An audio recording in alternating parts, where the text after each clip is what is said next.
All right. Well, welcome everyone to the International Year of the Woman Farmer feature, brought to you by Annie's Project. Today we're talking about perspectives, how FFA and Annie's Project help shape women farmers. So we're thrilled to have you here with us today, and we're thrilled to have our panel, our esteemed panel, who have all been involved in FFA and Annie's Project. We are recording this session and it will be posted on YouTube following the session's conclusion. Just want to remind people that in the United States, there are 1.2 million women producers that identified as producers on the most recent ag census, and that makes up 36% of all producers in the United States. We're excited to plan, promote, and coordinate activities with the International Year of the Woman Farmer. Annie's plays an integral role in helping women agriculturalists be more successful. And so we're thrilled to be part of the overall programming that's going on throughout the world and in the United States.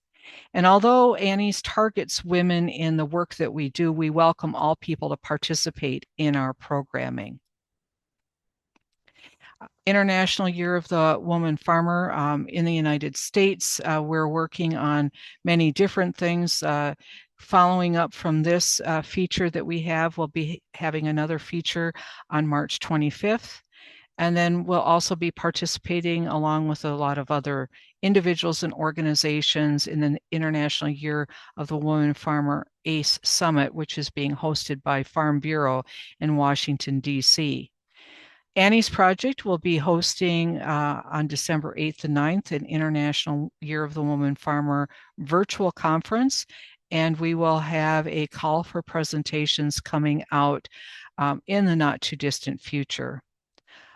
We are also doing monthly farmer features, and I'd like to invite our Rooted and Ready podcast host, our training and curriculum officer for Annie's Project, Krisha Devlin, to talk a little bit about the podcast that we're rolling out.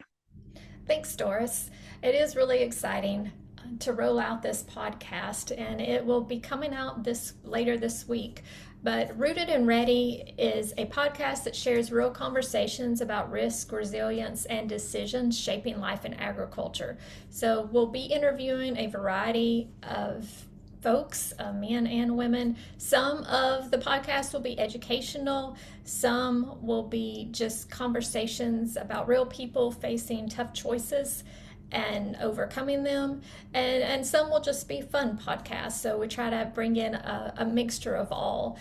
Our first episode is just an introduction into the podcast, as well as meeting Ruth Hambleton, the founder of Annie's Project, and kind of getting an origin story about how Annie's Project got started and then where it is today.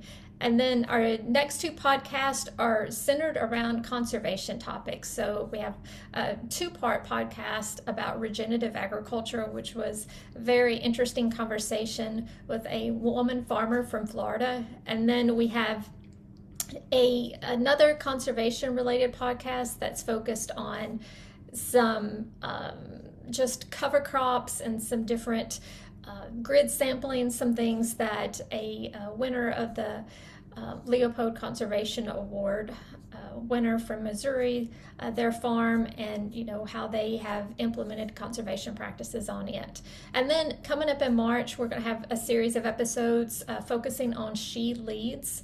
So we'll be interviewing different women leaders across the country that have really impacted agriculture and as a way to celebrate Women's History Month. Thanks, Krisha. We're really excited about that. Krisha's been doing a tremendous amount of work, and we're really excited to be rolling out that podcast and hope that you can join us for that. Krisha, could you tell people where they'll be able to find the podcasts when they are posted? You should be able to find them on any platform. Apple, Spotify will be the main ones. Okay, great. And we'll also be able to find those on YouTube as well, I believe. So will be, and that's also where you can find this recording as well. Did want to let you know too that we have our feature farmer from January. Our feature farmer, although it's getting late in February, we kind of are overlapping February and March, will be coming out later this week as well. And so watch for those features. We're really pleased to be featuring women farmers that have been involved with Annie's project. And wanted to invite you to find out more, learn more. You can follow the QR code for Annie's project. That will take you to our website. And I neglected to earlier introduce myself. I'm Doris Mold, and I am CEO of Annie's project, and thrilled to be here with you and hosting this session that we have today. And then finally, before we turn it over to Shalee and her panel, we are encouraging people to participate in the National Women in Ag study. This is being brought to us by American Farm Bureau. You can reach it by going to our website. There's a click on link, and surveys asking some excellent questions, and anybody that would like to respond to that survey is welcome to do so. And with that, I'm going to stop my share and turn things over to Shalee, Olivia, and Amie, who will be joining us shortly. Welcome, ladies. Awesome. Thank you, Doris. Thank you guys for being on here today. My name is Shalee Bradley, and I am the Agriculture and Natural Resources Educator for Purdue Extension in Johnson County. And today we're going to talk, you'll learn more about me here in a little bit, but we're going to talk about perspectives and how being an FFA member and how being a part of Annie's project in many different ways has helped shape us as women farmers. I have Oliva Bean with me today, and then Amie Osborn will be joining us a little bit later. But we're just going to walk through, the similarities between FFA and Annie's project, and then we're going to talk a little bit about how those two things have really shaped us as we've gone through life. So just some background. I was I was an ag teacher and FFA advisor before I started my role in extension. So that's kind of where this is coming from. But as you might already know, the National FFA organization provides leadership, personal growth, and career success through agricultural education. And with that, here's just some quick statistics from the National FFA organization. Over a million FFA members currently in National FFA, 9,407 chapters in all 50 states, including Puerto Rico and the U.S. Virgin Islands. And something that's pretty cool, and that stat has been raising and raising over the years, that 42.4% of FFA members are female. And that stat is from 2023. That was the last time they did this data, but I'm confident that here in 2026 it has gone up. And then in 1969, women were officially allowed membership into FFA, and that has really, since then, has changed the whole trajectory of the organization. And we're going to talk a little bit about that too. But just some background information about the National FFA organization. So in 2019, National FFA celebrated 50 years since women gained full membership into FFA. This article on the screen, feel free to scan that QR code, but that actually shares the story of how women got to become members at the National Convention, and what they were a part of and how long it took. And this picture on the screen is just from 1980, where the female members were actually able to then participate into get different demonstrations, and specifically horticulture in this picture.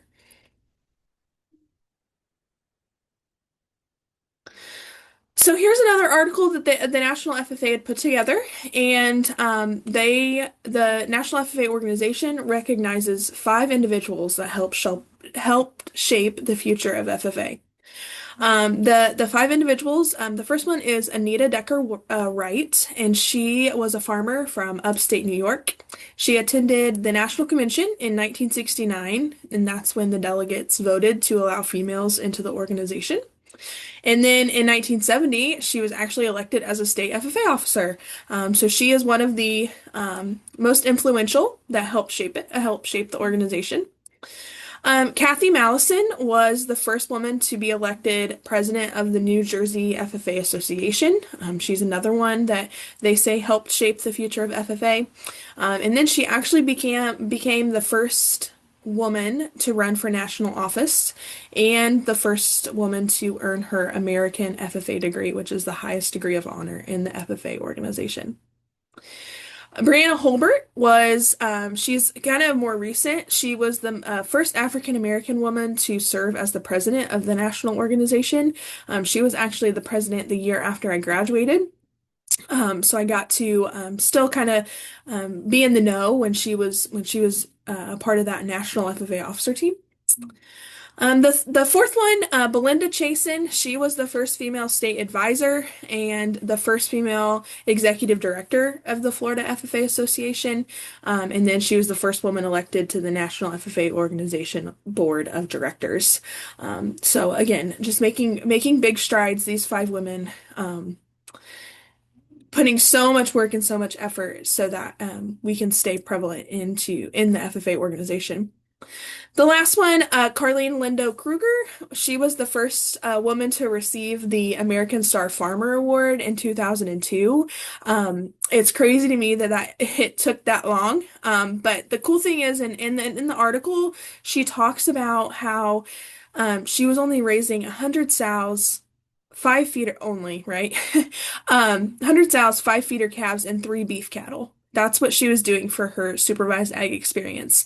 There was other people in this program that were doing so much more, and she just thought it was the coolest thing, right? That she got to be she got the first Star Farmer Award that a woman has ever been awarded.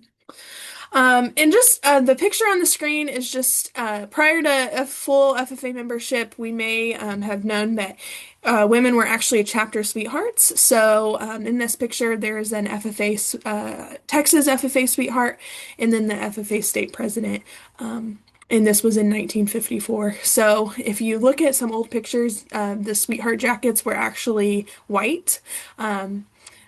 Versus the blue corduroy, but that's just kind of who shaped the future of FFA. And I'm just going to say that without this organization, I definitely would not be in this position today. And so that, excuse me, that brings me a little bit about myself. So here's just, we could go into so many broad different things, but just about me a little bit. First of all, I'm a wife. My husband, Caleb, and I, we've been together for 12 years, and we've been married for 6.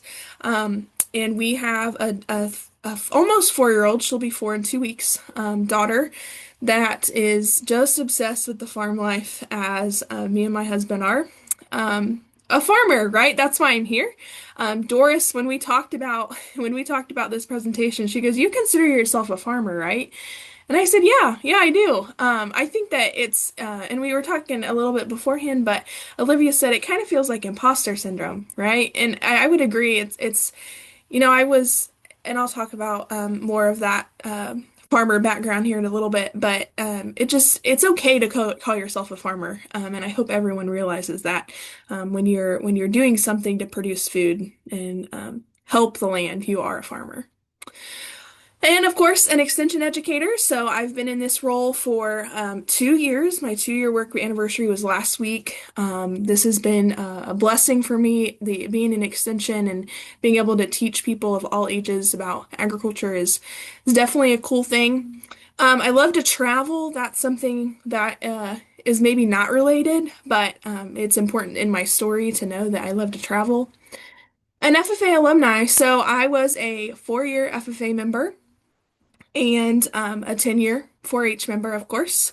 And then an Annie's Project state coordinator. So here in Indiana, I'm the state coordinator. I get to work alongside all of our different educators and folks that put on Annie's Project, and it's just so cool to see all the people throughout that are similar to me in that regard. These pictures, just to going through the top left one is me during COVID, actually, running the field cultivator. We actually got our dog that day, so that's the day that's ingrained into my head. Um, but on our farm, we raise corn, soybeans, wheat, and hay, and we do use tillage practices, so that's doing that. The top right picture is me and my husband and my daughter. My husband is on the fair board, so that's us in my extension educator shirt and him in his fair board attire. The bottom left-hand corner is when I was in FFA in high school. This was when the national convention was still in Louisville, Kentucky. So that was me one of those days in Kentucky. And then, of course, 4-H, very active in 4-H, showing pigs, cattle, um, and sheep. Um, that kept me pretty busy. But that's a little bit about general things about me. But here's the journey. It's interesting to think about where you've been and how far you've come. Um, and t tying in FFA and tying in Annie's project are just like the two missing pieces of my puzzle that I think that I really needed in my life. Um, so just starting from the top going down, I was raised on a diversified livestock and hay farm. My dad and my grandpa had livestock, had a little bit of hay. So we were always doing hay in the summertime. The dreaded being on the wagon doing that. Of course, 10 years in 4-H, raising animals, and then the 4 years in FFA. And going back to FFA, and so when I was a sixth grader, I was going to a pretty large school here in central Indiana. It's just because that's where we lived, and we lived out in the rural part of the county. But I was still going to a pretty large school, and it just wasn't for me. I didn't find a lot of people that had the same interests. There wasn't an ag program, so that kind of led me to decide, okay, I need to do something that is going to lead me to my career path, and that was to agriculture. So actually, in seventh grade, I transferred down to a smaller school about 10 miles south of our house. And that school had an FFA program, a really good one. And so I transferred down to be a part of the FFA program. And so that was really where everything just kind of sparked, right? I decided that being an FFA and being a leader, being in soil judging and all the leadership development events and all that stuff was going to be really, really fun for me and really something that I wanted to take into the next portion of my life. And so then I decided that I wanted to be an ag teacher. So I went to Purdue and I got my bachelor's of science in agricultural education. And I became an ag teacher. Before I became an ag teacher, I got married. I got married in January and graduated from Purdue in May. So once I kind of figured out, that being an ag teacher and being an FFA advisor was the icing on the cake for me. It was fantastic. It filled my cup up. I enjoyed being able to work with kids and work with other teachers to provide the best education for those students. Because I think that when you think about when you're on the farm and when you're working in it, you just get so used to it, right? It doesn't become as easy to teach people about it. And I think that that's where that I was kind of just in that mindset that other people needed to know what we were doing in this industry. And that's where my passion was with being an ag teacher and FFA advisor. Um, but in between all this, I'm a farm wife, right? I keep going back to that and going back to, do I call myself a farmer? And originally I didn't, right? It's just that farm wife mentality, like you're just doing it because, or not doing it because, but you call yourself that because you're married to the farmer. But then I really started to become an integral part in the farm. And that really happened during COVID. So we got married in January of 2020. And then everything shut down after that, right? So, spring break of 2020, I wasn't teaching. My student teaching was over.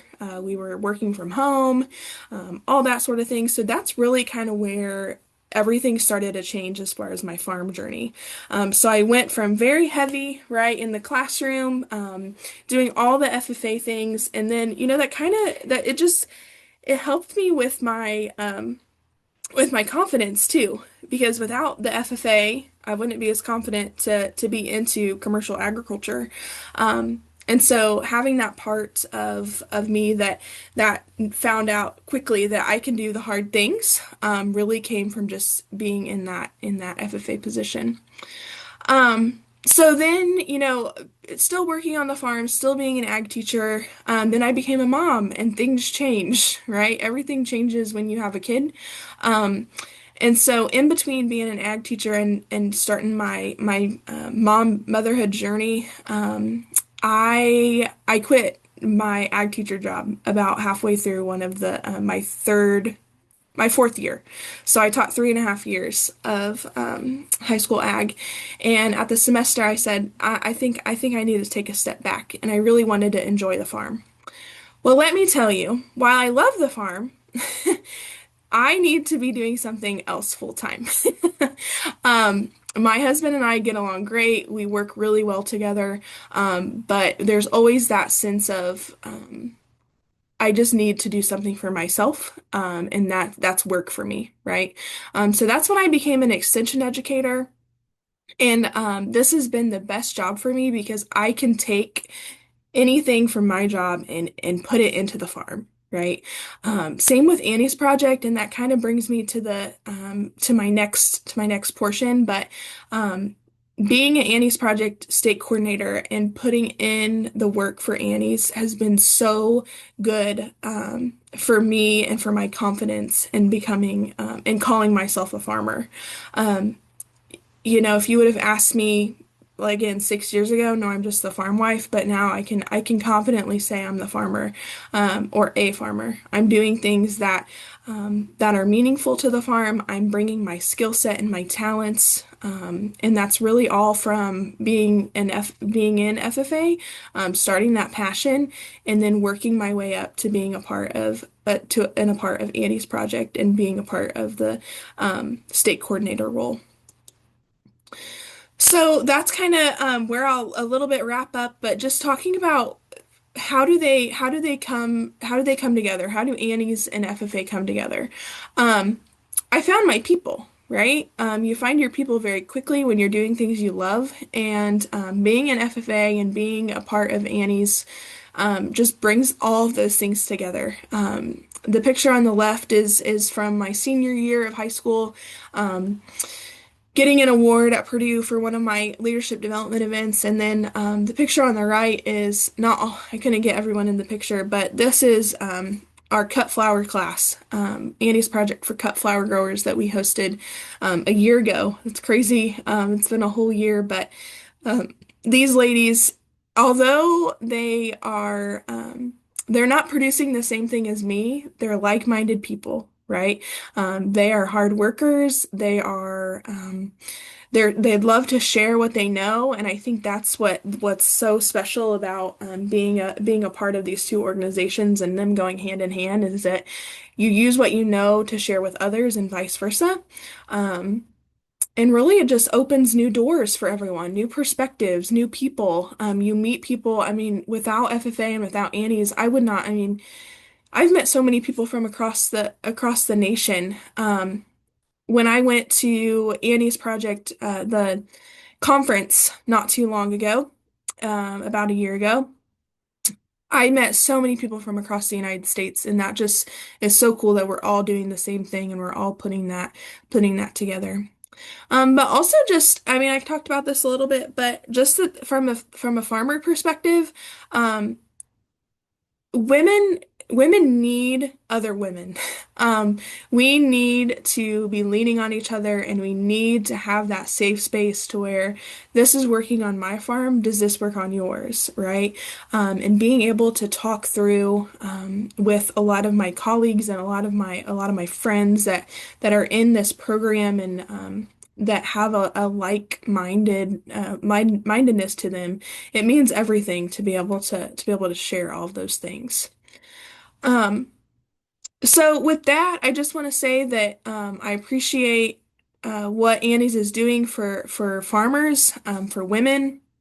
It's especially important to be there for each other, and I can confidently say that Annie's has done that and brought lots of good friendships and relationships to me.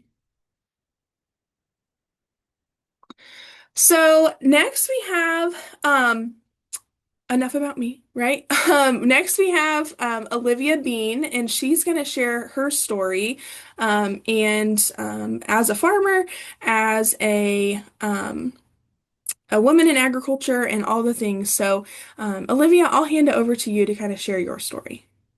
Okay. And so a little bit about me. I work as a paying data entry person for a crop insurance business.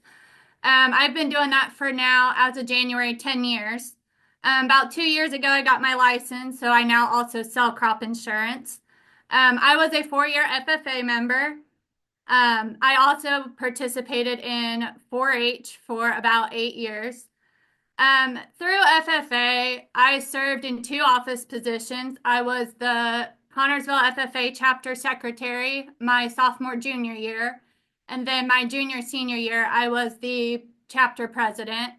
FFA just really allowed me to see what agriculture was all about. I did not personally grow up on a farm. I grew up in town. My dad had grown up on a farm, but they had to move to town when he was a senior in high school.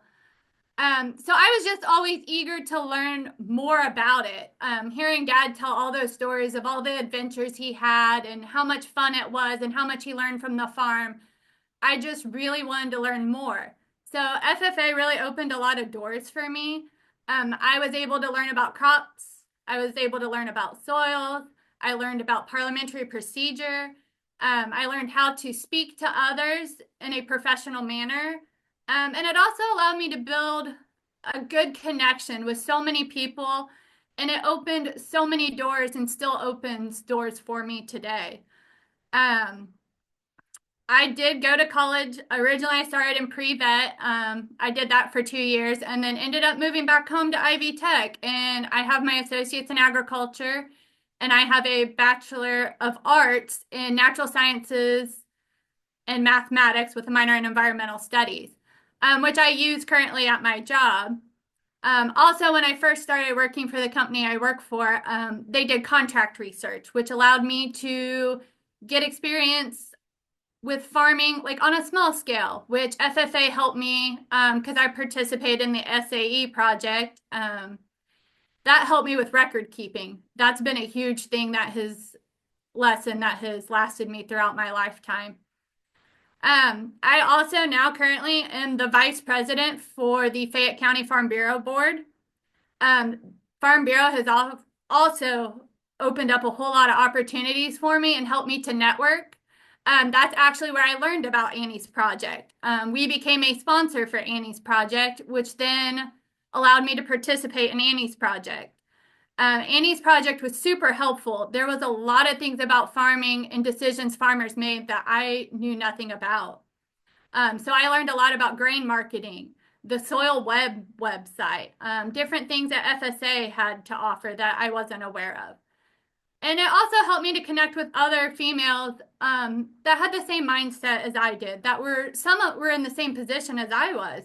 They were just simply the farm wife, or they just showed up and wasn't sure exactly what was going on. So I feel like Annie's project helped me to connect with other women. A lot of those, there's a few of my classmates I still keep in touch with today, and I've actually been able to help them get more involved in other things like Farm Bureau. I currently not married, but will be getting married this September, and I'm actually marrying into a farm family. So I'm hoping all the knowledge I have learned I can apply to whatever role um, that may turn into. We currently have 10 acres that we rent out and keep to a neighbor that keeps beef cattle on it. So I'm involved in ag in several ways. There's no right or wrong way to be involved in it. There's just so many opportunities out there to get involved. And it's always scary to step into something new, but thankfully through FFA and Annie's project, those have helped build my confidence to put myself out there, to do things like what I'm doing right now today, speaking to all of you. There's just so many doors open when you put yourself out there. And I have FFA and Annie's project to thank for building my confidence to go do things like that.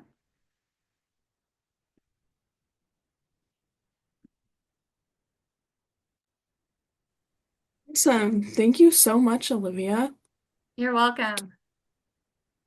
Um, but we do have one more that will be joining us, but I want to share one thing about Annie's project that you guys that has come up. Um, and that is our Annie's in the Classroom program. So Annie's in the Classroom is a newer initiative that Indiana has been working on, and we have last year Indiana put together this program that we take Annie's overall Annie's 101, and we input it into a classroom style for FFA members for ag students. We're actually, we do have a working group together with Annie's that is working on some cool things behind the scenes to promote this on a bigger scale. But we are actually in the classroom right now here. Actually, I am in the classroom that we're putting risk management into these high schools' brains, which is really, really a cool thing to do. I think the best thing to do for our youth is to just get them thinking about the future, and that's what we're doing. This past year, we had two programs that were piloted here in Indiana. One of them was here in Central Indiana, and the other one in Northern Indiana, and we got such good feedback. So we're continuing that work and continuing to get those FFA members into risk management education. So we've had really good feedback from that. We're looking forward to sharing more on that soon. With that, we have Amie Osborn here with us, and she's going to share her story as well. And let's see, I have her presentation up. Amie, can you hear me? Can you hear me? Yes, we got you, girl. Hello. Hi, everyone. I appreciate you guys. Brand. Oop, give me 1 second. There we go. Sorry.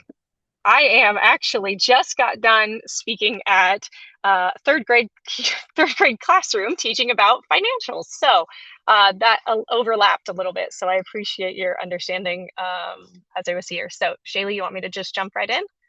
Yeah, you're good. Awesome.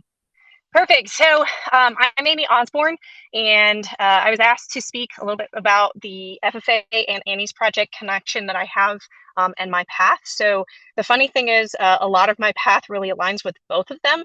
And so I'm going to try to keep this fairly short, but it is quite a bit of my life actually that I connected to. So one of the things that actually was a little bit interesting is that when it said Indiana FFA, I am not an Indiana FFA alumni. I am actually a California FFA alumni. And so if we go ahead and skip to that next slide, Shalee, thanks. So I always laugh that there were so many different paths that I could have taken, and this is not the one that I thought I was going to take. So I grew up in the suburbs of California in Sacramento, which was our state capital. And but yes, in the suburbs. My father was a dentist, had no connection to agriculture whatsoever, and never understood it, never was around it, never was introduced to it until high school. And I ended up here. So like, how did I get from the suburbs of California to the rural Indiana in all the snow drifts that we've been having lately? So this is kind of the story of how that got there.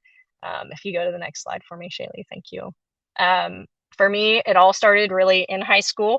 I was a freshman. It was my first day of high school, and somebody threw me into an ag class, and I thought, I got to get out of here. I know nothing about this. This is not what this is not who I am. I don't know what this is.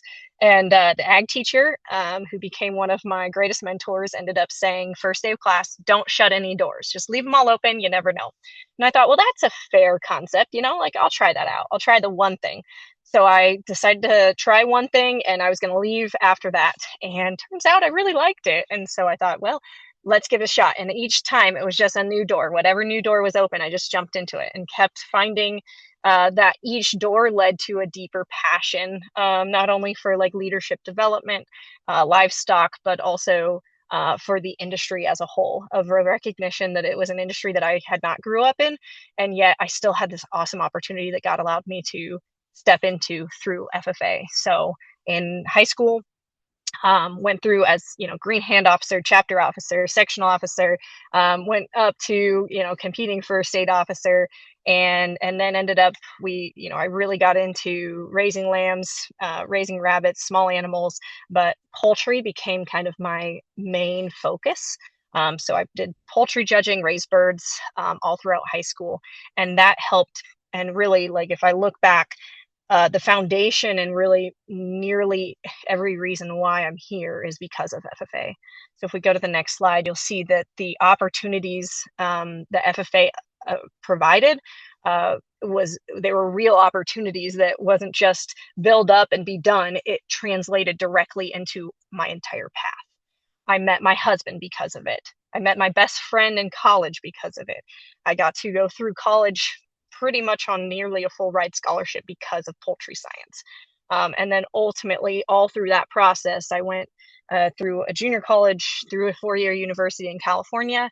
My husband and I decided, we actually got married, and then 6 days later moved out to Indiana. Knew nobody, but it was all to attend Purdue College of Ag.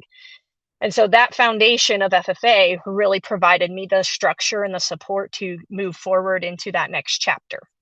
That next chapter being in college. There were a couple other programs too that supported me in that side, but that real opportunity, after I graduated, I recognized then that, okay, I've got this base, now what? And so if you transition then for me, Shalee, that translated into, how do I then apply this? And so that was where Annie's project came in. It was really cool because Susan Hobeck connected with me through, I can't even remember how I was asked to speak, but I actually didn't even attend Annie's project before speaking at it. So I like jumped ahead and was like, here, I'll speak at Annie's project. And then I was super excited about the concept of Annie's project, of taking numbers and numerical concepts of financial analysis and understanding, and all the different aspects of building a business as women in agriculture, and actually applying it, and building a group of people around. And so that's what I've seen Annie's project do. So I did speak at a couple of them, and then on top of that, I went through the program as an attendee, and we got to go visit our local, Kokomo Grain. Got to do a fun event with a couple different friends. So it was really neat because the Annie's project was something that was pretty new in our area. And I reached out to a few different friends and said, hey, let's do this together. So it was really a fun experience to do it with people you knew, who are all through their different, some have started businesses, some are, have been a part of family business, and some are, expanding. So really neat to see that transition and where Annie's project fit into each of their lives. We still talk about it to this day. And so further though, for me, the next part of that is bringing the next generation in. I am recognizing then that throughout this whole time that I'm always looking to learn from somebody, lean on other people that are kind of my colleagues, and then lift somebody up. So I think Annie's project does a really good job of this, of learning from other people, leaning on others that are, similar time frames, similar situations, and then lifting others up that may be where you were a few years before. So that's what I've taken away from this. That's my connection to FFA and Annie's project. Happy to answer any questions. Awesome. Thank you, Amie. Yeah, and Amie, remind me, you guys, you and your husband raise pigs, correct? Yes, it's a Yeah. hobby farm. Yeah. It's a Hey. very much a hobby farm. Farmer's a farmer, right? So how have you kind of taken Annie's and put it into that business Yeah, enterprise? so I'll say that the Annie's project kind of helped me in two ways. One, it helped me to realize that like I do this for a living, right? So I didn't explain either. I'm a lender at First Farmers Bank and Trust, so like I am literally in the numbers every single day. So numbers come to me fairly comfortably. So when I'm looking through profit and loss statements, I'm looking through balance sheets, like that part of it, I understand, I get it. It makes sense in my brain. My husband, it does not. And so he is the complete opposite. And so what I think was really helpful was that when I was going through Annie's project, I was able, sorry about the back of my car. I've got two kids. But when I was going through Annie's project, it was actually, I remember sitting through the analysis class and afterwards I was talking to one of the girls actually with those flower arrangements, and she was talking to me. She goes, "Oh my gosh, I never understood this," and I think we were specifically talking about like the connection between the balance sheet and the P&L. And I went, really? And to me, it was like a aha moment. And so then it made me sit back and think, all right, my husband doesn't understand this. So it has helped me to understand how to translate financials into a way that he can understand it. And so that's what our ultimate goal is to not lose as much money farm. So not great, but for my next, really where I got to apply even further though was on the succession planning discussions. So my husband's family, so that first slide was actually the ranch that my husband's family comes from. And when his grandfather passed away, we had to handle some of the succession decisions, and it's been tough. And so it was being able to go back to some of that information and actually apply it for our family. So yeah, Awesome. that's how I would say Thank it. you. Yeah. Yeah, if anyone has any questions, please feel free to put them in the chat. I don't know if Doris or Krisha had any questions for us. Well, I just think it's terrific. Amie was apologizing for the back of her vehicle. I mean, that's the truth of women who wear many hats, right? It's really awesome to have all three of you. And so Amie, you alluded to kind of bringing that next generation in, and Shalee shared her work with FFA and bringing Annie's to the classroom, and the fact that we've talked about it for years nationally, but now we're actually making some things happen because there's some energy behind it. But for all three of you, how important is it to bring, kind of helping the next generation, whether there be your own children or others' children who maybe aren't involved in agriculture? How important is that, bringing that next generation in? And how can both FFA and Annie's potentially work on, being a part of that, bringing that next generation in? Do you have some insights or things that you've thought about that you'd like to share? I definitely can jump in here because this is something that's really fresh. we've had young ladies. So my best friend, who is in that picture and actually is now from California, lives here in Indiana and teaches at the school right behind my house. And so she has her strength is not numbers, right? She is not a numbers person either. And so she has the technical side of the science portion of it. And so she has brought students that are FFA students that are looking to apply for different scholarship or not scholarships, not SAEs either. Oh, Shalee, you're probably gonna have to help me here. Proficiencies. There we go. Different proficiencies that don't quite understand the numbers or their, their books, and being able to walk through those and teach and explain how their balance sheets align with their income statement and why those changes occur. Understanding accrual adjustments, and those aspects are something that then they take and move on with. And so if there's a way that I could see Annie's project helping, even with the, if you can't do them all, you might as well start with one. And so that's our thought process. Let's start with one. Let's start with the proficiency focus, right? They are the ones who have their books already. They have basic numbers. Now it's putting it into a balance sheet and an income statement to understand what that's actually doing to track those profitability all the way through. And so that's been a fun connecting point of being able to keep it focused. And eventually I'm sure it could grow bigger, but specifically to that, it keeps it a little bit more focused to people who want to learn, right? The desire is there to learn and to expand. So that's how I could see it impacting. Yeah, and I think that from being in the classroom before starting an extension and then now, we all know that agriculture has changed drastically, and a lot of these kids that I'm working with do not have that production ag background. But the fact that they are learning what farmers go through and what producers are working with on a daily basis is so important, and it just opens up new doors. And last year, when we had the two ladies be a part of our Annies in the classroom, the best thing, the most talked about thing was just the amount of people coming in and telling their stories and sharing with them like their careers, because they don't have that success. They're not going to be a successor in a farm, but they're going to be in industry.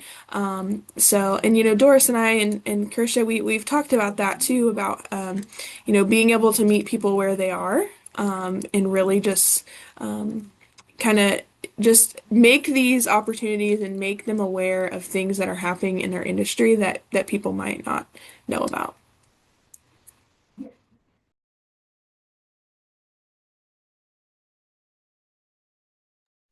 Olivia, you had mentioned that you're marrying into a farm family, and so you're going to be becoming more engaged in production agriculture. How has Annie's helped you be more confident about coming into that farm family? It's just helped me to kind of know what goes into the decision making. Like something that was really confusing for me was grain marketing. Like I have no idea. It's still a little confusing to me, but at least Annie's project, I was able to get a taste of it. Like I deal with numbers in the crop insurance side of things on the daily. So I understand bushels, I understand acres. Now, grain marketing, that's a whole new thing. But grain marketing also ties into crop insurance because that's how the prices are set. That's how that. So Annie's project really kind of helped get the start of understanding that grain marketing. So I apply it now in my job, and then I'm going to be able to apply it if that information is needed later on, depending on how involved I end up getting. It actually encouraged me to take a grain marketing class through Purdue University. It was a 6-week online course on grain marketing that went more in depth than what Annie's project did. It still is confusing to me, but I feel like I at least have a better understanding of it. So you used Annie's as your introduction, and then you decided, hey, I need to know more about this. Okay. Yes. I think, Olivia, that's a really good point too about Annie's project and FFA is it both organizations do a really good job of we always talk about networking, right? And the importance of networking, and it's absolutely imperative to network. But I think one thing that maybe is a step up, and that I think Amie's project does good of because it does well with, is that you get so many people within one woman consistently, that you build up a strong relationship with that. And so it's about, I've recognized it's not necessarily just about networking, it's about engaging your network, right? So now that Olivia had the introduction, now what, right? Like, who do you call? And being able to call somebody to say, hey, I'm struggling with this, help me understand this a little bit more. Like, you at least have a person to call. And I think that's the next level, right? Is to encourage engagement.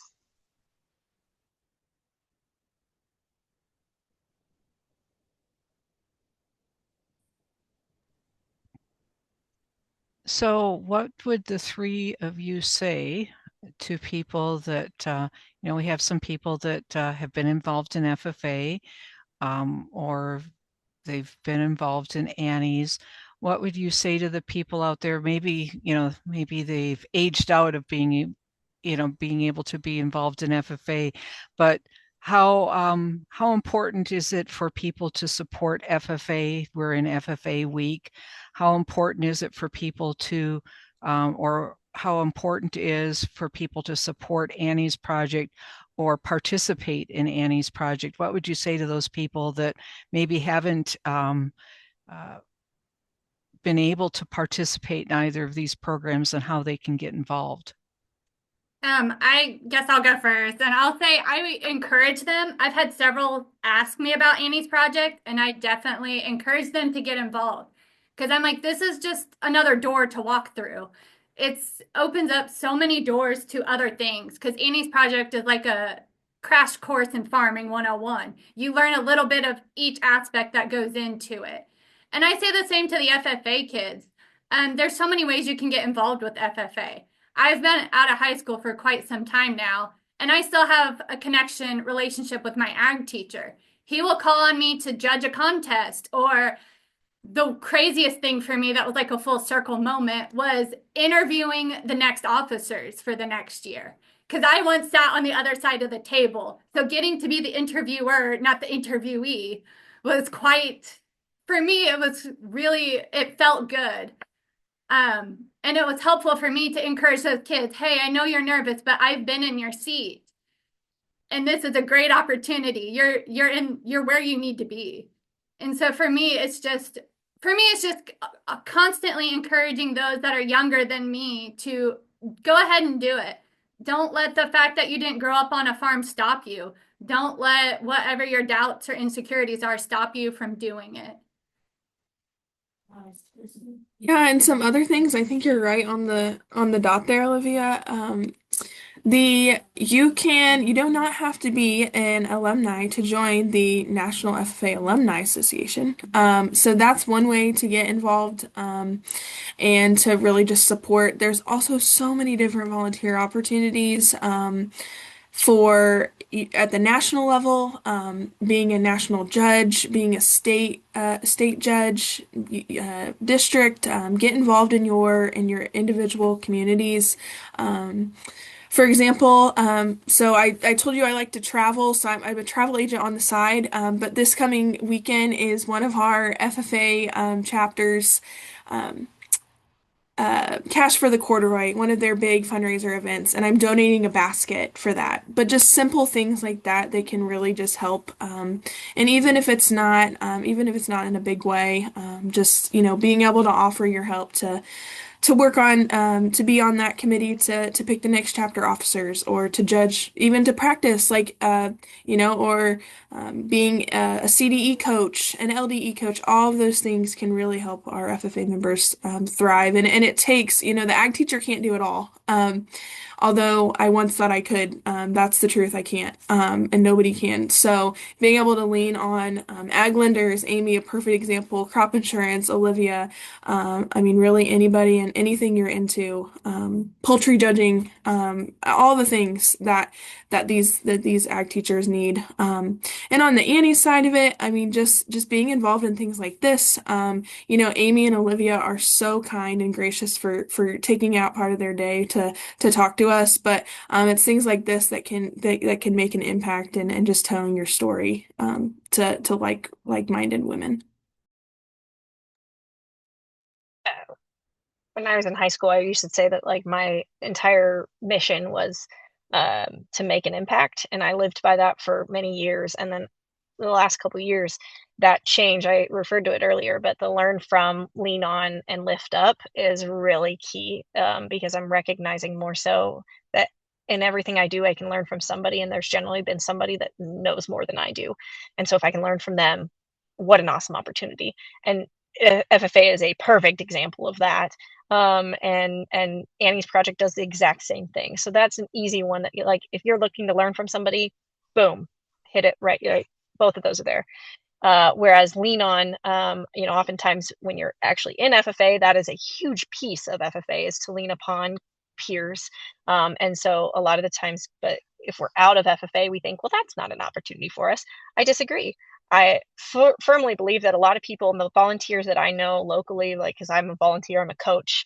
I coach poultry judging, right? Like, I'm helping students in 4-H2 and those kind of, like, I'm leaning upon the volunteers to lean on them to say, hey, how can we meet this person's need? How can we fix things? How can we tweak it a little bit so that they understand how to judge a bird better, right? Like, I'm leaning upon other people, and it's a team effort there. So I'm still getting that. And then same with Annie's project, obviously a lean on is a big portion of that, to be able to lean upon other people. So, if we are in the same class as somebody, right, you're able to call on them and say, hey, we were in the class together. What's going on here, right? You have an automatic connection. And then the lift up part of it is a huge piece of being able to, in FFA, right? If you're out of FFA age and you're looking to help and lift up students, perfect way to do it is through the volunteer options. And same with Annie's project. We had multiple different ages within Annie's project, which I absolutely loved, because you had people who had been there for years and that had experience, and they were able to lift us up to say, hey, here's how we did it when we started off, right? And so there is that opportunity, no matter where you're at, to get that benefit from it. Wow, terrific. We're going to have to quote you on that one, Amie. Your lean on, learn from, and lift up. But Yeah.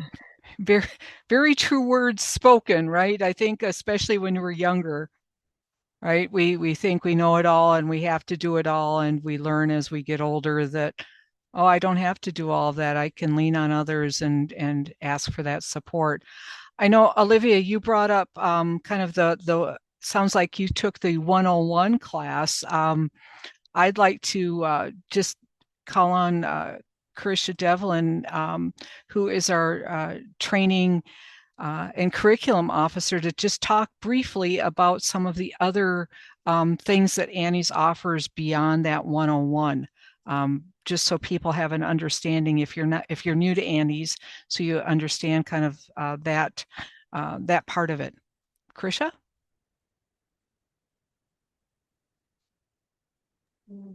Carisha, if you could unmute.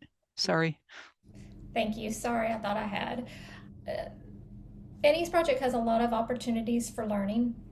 We have many curriculums. Our kind of flagship program is that Annie's 101. It was the first Annie's project curriculum that Ruth Hambleton developed and started out with. But we have expanded over time, so now we have several other curriculums. We have Know Your Numbers, Know Your Options, which focuses primarily on finance. So Annie, it would be right up your alley. We also have Managing for Today and Tomorrow, which focuses on succession, transition, and estate planning.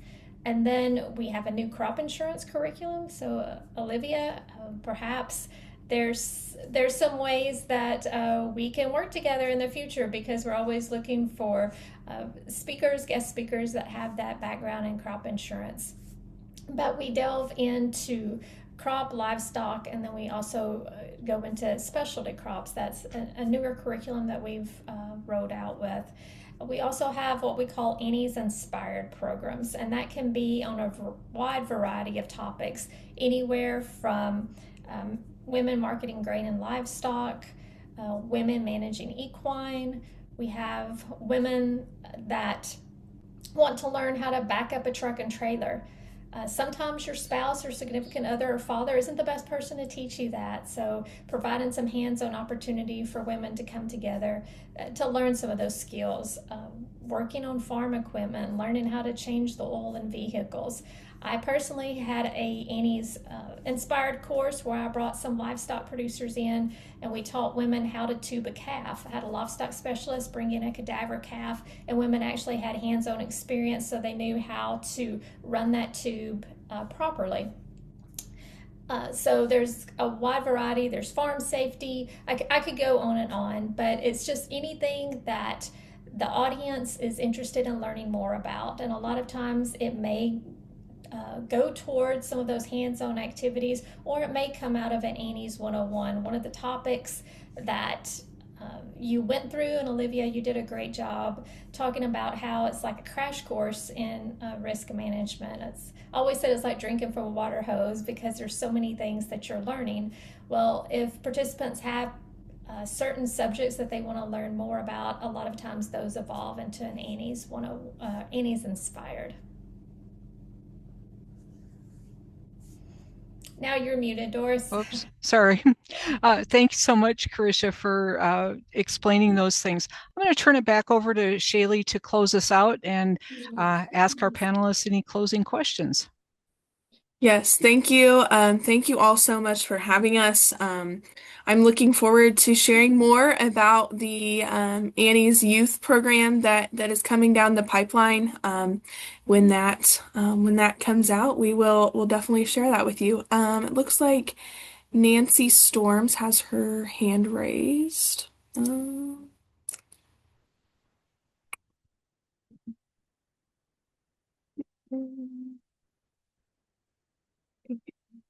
Looks like Nancy, you can talk now.